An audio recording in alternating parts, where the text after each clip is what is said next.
በአዲስ አበባ ለካቶሊክ የከፍተኛ ትምህርት ተቋማት ተማሪዎች ስልጠና ተሰጠ። በኢትዮጵያ ካቶሊካዊት ቤተክርስቲያን ጳጳሳት ጉባኤ ጠቅላይ ጽሕፈት ቤት ሐዋርያዊ ኮሚሽን የዩኒቨርሲቲና ኮሌጅ ካቶሊክ ተማሪዎች ክፍል ለካቶሊክ ከፍተኛ የትምህርት ተቋማት ተማሪዎች በቅዱስ ፍራንቺስኮስ የፍልስፍናና ነገረ መለኮት ተቋም ስልጠና ሰጠ። ለተማሪዎቹ በወንጌል ስርጭት አገልግሎት፣ በተክሊልና በጋብቻ፣ በወሊድ መቆጣጠሪያና በውርጃ እንዲሁም በፍቺ ጉዳይ ላይ የካቶሊካዊት ቤተክርስቲያን ሐዋርያቱ አስተምሮ ምን ይመስላል በሚሉ ርዕሰ ጉዳዮች ላይ ስልጠና ተሰጥቷል። ትናንትናው ዕለት የጥሪና የተልእኮ ትምህርቶችን እንደ ኤክስፒሪየንስ ሼሪንጎችን በደንብ ነበሩ። ዛሬም ስለ ሆሞሴክሹዋሊቲ፣ አቦርሽን እንዲሁም ስለ ማስተርቤሽን የተለያዩ ትምህርቶችን ወጣቱ ላይ ችግር ሊፈጥሩ የሚችሉ ነገሮችን እንዴት መፍታት እንዳለብን እሱን እየተማማርን ቆይተናል።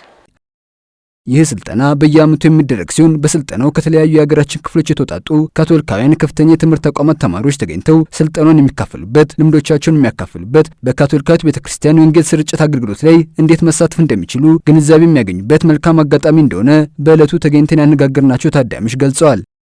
እውነት ለመናገር በጣም ደስ የሚል ፕሮግራም ነው። ምክንያቱም ደግሞ አሁን በዚህኛው ክረምት ባለፈውን በሴሚስተር ስለመጣሁኝ በዚህኛው ክረምት ከ50 ዩኒቨርሲቲ የተውጣጡ ወደ 100 ምናምን የሚጠጉ ተማሪዎች ናቸው ያሉት። እናም ከ50 ዩኒቨርሲቲ የተውጣጡ ተማሪዎች እዚህ ስንገናኝ እያንዳንዱ የየራሱን ካልቸር ራሳቸውን ቻሌንጅ ያደረጋቸውን ነገር ምን አይነት ፕሮግራም አመቱን ሙሉ ሲያደርጉ እንደነበረ የልምድ ልውውጥ ስናደርግ ነበረ እና ሌላ ዩኒቨርሲቲ ጋር ጠንካራ ጎን የሆነውን ነገር እኛ ደግሞ ክፍተት ያለብንን ነገር ከነሱ እርስ በእርስ የልምድ ልውውጥ በማድረግ እርስ በእርስ እየተማማርን ነው ማለት ነው።